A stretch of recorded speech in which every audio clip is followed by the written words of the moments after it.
Saya tidak ke Solo atau tidak ke Jogja, itu bukan karena apa, itu strategi taktik saya. Karena kalau saya paksakan, memang saya heroik, tapi ditangkap semuanya. Saya tidak mau teman-teman saya ditangkap. Biarlah saya sendiri. Saya ngutus orang, ya selesai dong harusnya. Apalagi alasan saya kuat, saya dirawat di rumah sakit di Malaysia. Dan jangan lupa saudara di Malaysia, saya di hitman, dikirimi hitman, pembunuh bayaran, kejar-kejar saya. Dan saya kenapa begitu sampai ke Malaysia? Bukan takut, menghindari ke semuanya. Kalau saya ditangkap, rentetannya semua pasti ditangkap, nggak mungkin nggak gitu loh.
Alhamdulillah hari ini kita sudah hadir di Polda Metro Jaya dalam rangka untuk memenuhi undangan klarifikasi kedua berkaitan adanya laporan sejumlah pihak. Ada 5 laporan yang dikonsolidasi atau dilimpahkan dari sejumlah Polres. Ada Polres Jakarta Selatan, Polres Jakarta Pusat, ada yang dari Depok begitu. Nah, memang ada perbedaan. Sebentar ya. Memang ada perbedaan sikap dari tim advokasi pada undangan klarifikasi sebelumnya. Yang lalu kita memang menyatakan tidak memenuhi undangan klarifikasi. Sekali lagi ya, tidak memenuhi undangan klarifikasi. Bukan tidak memenuhi panggilan polisi. Karena sampai hari ini klien kami tidak pernah dipanggil, baik dalam perkara yang diadukan oleh saudara Joko Widodo, maupun laporan-laporan yang dibuat oleh 5 pihak lainnya di Polres-Polres yang kemudian dikonsolidasi dan ditangani juga oleh Polda Metro Jaya. Dan kami sekaligus menegaskan bahwa undangan klarifikasi tidak memiliki kewajiban hukum secara subjektif, memang dikembalikan kepada pihak terundang apakah akan memenuhi atau tidak. Dan kami sudah buktikan pada kasus undangan klarifikasi atas laporan saudara Joko Widodo di 30 April 2025 lalu, klien kami semuanya sudah memenuhi dan memberikan klarifikasi. Terlepas saat itu juga ada persoalan karena tidak dijelaskan peristiwa apa, dan baru kemudian kami ketahui peristiwa itu bukan dari penyidik, justru dari humasnya yang menyatakan peristiwa itu ada di daerah Jakarta Selatan atau tepatnya di Karet ya, Kuningan begitu. Nah, karena kami punya kepentingan, kenapa kami hadiri saat itu? Karena kepentingannya kita ingin mengklarifikasi bahwa penelitian terhadap masalah ijazah palsu yang dilaporkan oleh saudara Joko Widodo itu bukanlah pencemaran, bukanlah fitnah, bukan pula apa yang disebut sebagai pasal 32 dan 35 yang kami katakan ini pasal selundupan karena tidak ada kaitannya dengan fitnah yang disampaikan oleh saudara Joko Widodo yang menyatakan dirinya sangat ya dihina sehina-hinanya dan direndahkan serendah-rendahnya. Nah, yang kedua memang ada 5 laporan, diantara adalah dari Samuel Sweken ya, ada dari AK. Kalau ada tulisan AK itu bukan Ahmad Kozinuddin ya, Andi Kurniawan ya, bukan Azam Khan juga, itu dari Andi Kurniawan. Ada 5 pihak. Yang intinya dari laporan itu mereka melaporkan klien kami. Jadi terlapornya hari ini sudah mulai muncul tuh. Kalau yang kemarin belum muncul terlapor, belum muncul juga peristiwa apa, lokus dan tempus. Kalau hari ini kami penuhi karena sudah mulai muncul lokus dan tempus.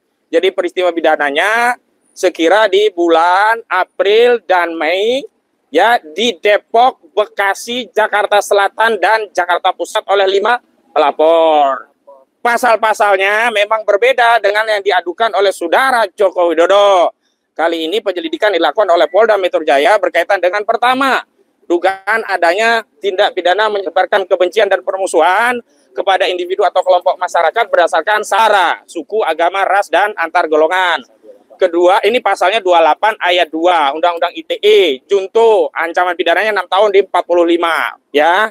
Yang kedua, dugaan adanya pidana memberikan pemberitahuan bohong, ya, pasal 28 ayat 3 Undang-Undang ITE juga, ya, terbaru dengan Undang-Undang Nomor 1 Tahun 2024 yang merupakan perubahan Undang-Undang Nomor 19 Tahun 2016 yang merupakan perubahan dari Undang-Undang 11 2008 tentang informasi dan transaksi elektronik. Dan yang paling penting, ini adalah follow up dari apa yang mereka tuduhkan sebagai apa? Penghasutan 160 KUHP. Jadi hari ini kami punya kepentingan untuk datang agar apa? Tidak ada narasi mangkir. Sekali lagi ya, saya luruskan, ada orang dari Polda, petugas ya, entah penyidik, entah humas yang menyatakan kita akan dipanggil, kita tidak datang karena dipanggil, tidak ada panggilan. Sekali lagi yang ada adalah undangan dan klasifikasinya disebut biasa, bukan pro justisia. Jadi kami keberatan kalau ada yang menarasikan ketidakhadiran kami sebagai apa? Mangkir atau kami sudah dipanggil, tidak ada. Yang ada adalah undangan. Nah, hari ini kehadiran klien-klien kami adalah untuk memenuhi undangan klarifikasi. Tetapi sikap apa yang akan diberikan oleh klien kami pada saat akan diperiksa nanti di ruang penyidik di Kamnek, unitnya ada beberapa, ada unit 2, unit 4, unit 5, macam-macam gitu ya. Nanti akan diputus dengan kebijakan yang akan diadopsi oleh masing-masing daripada terundang, ya, kita sebut ini terundang, bukan terpanggil, bukan pula terlapor, karena terundang. Menggugat pertama dalam pengertian perdata di Pengadilan Negeri Jakarta Pusat. Namun ditanggapi dengan sangat sadis oleh pihak Jokowi melalui tangan kepolisian. Apa itu? Klien kami ditangkap, Bambang Tri dan Gus Nur. Saya sedang membela bersama AK waktu itu. Pertanyaan seriusnya, ini kan soal perdata. Kok langsung jadi pidana ditangkap? Memang waktu perdata, logikanya siapa yang menuduh dia membuktikan, itu perdata. Tapi ketika masuk wilayah pidana, yang wajib membuktikan adalah jaksa dan polisi. Itu poin penting dalam ilmu pidana. Jadi Otto sebagai lawyer dari pihak sana selalu mendalilkan itu. Jokowi mendalilkan itu. Siapa yang nuduh buktikan. Itu perdata. Sekarang udah masuk pidana. Yang bikin masuk pidana kalian sendiri. Menangkap klien kami. Menangkap itu kan peristiwa pidana. Ini yang saya maksud ilmu logika dalam ilmu hukum itu. Bahwa hukum itu berlogika. Maka dengan demikian, secara logika, kami jalani pengadilan itu di Solo. 6 bulan kurang lebih. Tiap minggu, ingat saya hari Kamis. Setiap minggu. Jadi poin pentingnya adalah di dalam persidangan itu tidak ada satupun saksi dari 30 saksi. 3 cuma dari kami. Kami menghadirkan semuanya saksi ahli. 1 ahli hukum pidana, Dr. Taufik. Kedua ahli bahasa, Profesor Aceng dari UPI Bandung. Ketiga Rocky Gerung, ahli filsafat. Dari mereka 27. 22 fakta, 5 ahli. Mereka tak satu pun ketika saya tanya pernah lihatnya ijazah aslinya. Tidak ada yang pernah lihat. Lalu saya tanya kepada jaksa, bagaimana cara pembuktiannya? Kalian sudah menuntut klien kami 10 tahun. Dan sekarang menghadapi proses pembuktian. Saya minta buktikan. Anda berani menuduh kami membuat berita hoak. Kami memberitakan berita palsu. Berarti Anda merasa punya yang asli. Tunjukkan mana aslinya Jokowi ijazahnya.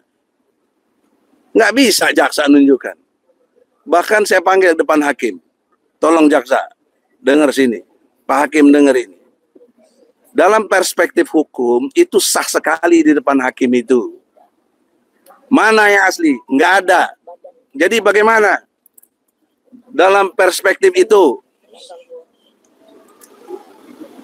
kami nggak bisa buktikan yang asli, kami hanya bawa fotokopi tapi dilegalisir.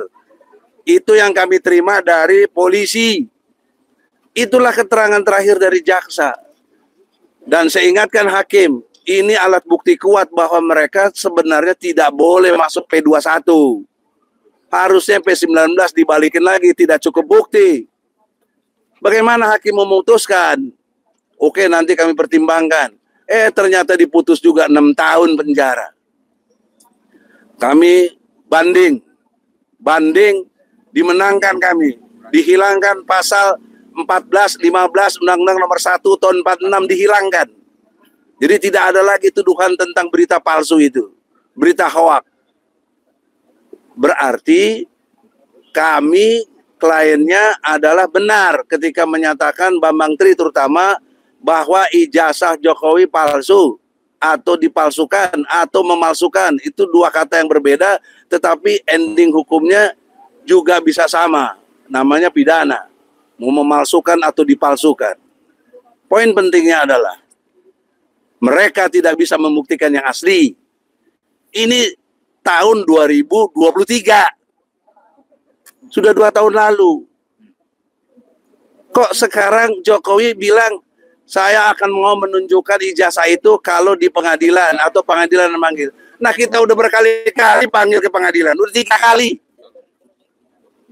Kok selalu begitu? Dan terakhir, Dr. Muhammad Taufik menggugat dia di Solo. Tidak hadir juga. Jadi ini Jokowi ini pembohong besar gitu loh. Menipu rakyat. Kalau bahasa Qurannya dia nakodot. Bahwa nakodot itu ciri khas satunya adalah sumpah-sumpahnya dipakai menjadi alat penipu. Dasar saya adalah surat ke-16 An-Nahl ayat 92. Boleh kalian cek. Medsos, supaya saya jangan fitnah. Itu disilakan nakodot. Mereka menjadikan sumpah-sumpahnya sebagai alat menipu. Itu fakta. Ribuan tahun Quran bicara. Tapi sampai hari ini up to date masih bisa bicara tentang itu. Poin terakhirnya adalah, saudara, dalam konteks logika, saya tidak ke Solo atau tidak ke Jogja. Itu bukan karena apa, itu strategi taktik saya. Karena kalau saya paksakan, memang saya heroik, tapi ditangkap semuanya. Saya tidak mau teman-teman saya ditangkap. Biarlah saya sendiri. Saya tanggung jawab, saya pemimpin. Saya nggak mau bebaskan teman-teman dari rasa tanggung jawab itu. Saya bebaskan, saya tanggung jawab. Maka saya tidak hadir, tapi difitnahlah macam-macam. Biarlah, itu resiko. Tapi yang jelaskan sekarang, tidak mungkin terima uang atau apa. Kalau terima uang nggak mungkin saya begini, cicing wae di rumah. Apalagi lagi sakit. Oleh karena itu, saudara, logika hukum ini hendaknya harus dipakai oleh media juga. Jangan ikuti kemauan dia, Jokowi terutama, yang tidak berlogika. Berarti Jokowi tidak punya hukum atau tidak menggunakan hukum. Maka dengan demikian, panggilan sekarang saya udah bikin pernyataan resmi di bawah koordinasi yang AK itu. Dan pernyataan resmi saya menolak dipanggil sekarang karena logika hukum juga. Saya ribut sama ente siapa namanya? Paru. Hah? Alparu. Alparu. Kok yang laporin si Fulan tuh?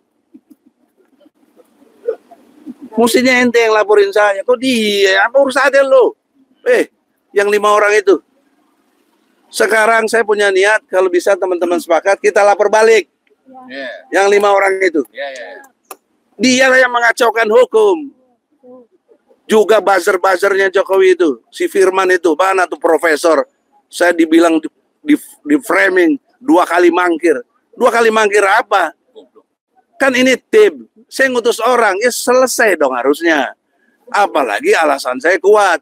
Saya dirawat di rumah sakit di Malaysia. Dan jangan lupa saudara di Malaysia, saya di hitman.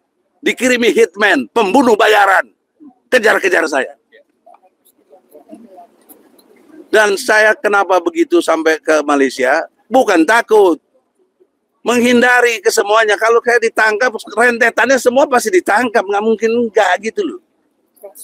Jadi oleh karena itu, saudara-saudara, ini saya sampaikan sekarang. Kasih ruang sedikit ya, ada media satu. Supaya dalam perspektif hukum ini, Joko Widodo mungkin sudah memang tadi tidak punya logika, jadi dia menggerakkan kekuatan di luar hukum. Jadi oleh karena itu, saudara-saudara, saya batasi, nanti ada yang lain. Tapi yang jelas dua hal itu, nilai-nilai filosofis, nilai-nilai logika tidak digunakan oleh Joko Widodo dan tim hukumnya. Satu lagi yang terakhir logikanya. Ini soal simpel, soal ijazah. Saya pernah bilang di pengadilan. Jika Jokowi menunjukkan ijazah asli, case close. Tutup kasus. Saya minta maaf maupun mau. Jangan di framing nih, tiba-tiba Egy minta maaf. Tidak. Kalau Jokowi menunjukkan ijazah asli. Tapi kalau tidak ya saya kejar terus. Sudah kurang lebih 4 tahun berjalan ini. Allah kasih tanda-tanda. Nasrun minallah fatfatun qarib. Insya Allah kemenangan dekat. Dan pertolongan Allah amat sangat dekat. Nah, logika terakhirnya dalam konteks ijazah ini, kalau dia punya, tunjukkan sederhana dong. Tunjukkan saja ini, saya punya. Ngapain dia sewa lawyer? Ngapain dia panggil-panggil polisi? Lapor-lapor ke polisi. Padahal dia tinggal nunjukkan saja. Tidak berbiaya. Sederhana. Kata Rismon, justru ijazah UGM itu kebanggaan. Kenapa ditutupi? Padahal Jokowi paling senang di foto-foto. Kalau giliran foto ijazah aja nggak boleh. Nah, itu logikanya begitu. Saya kira demikian. Assalamualaikum warahmatullahi wabarakatuh.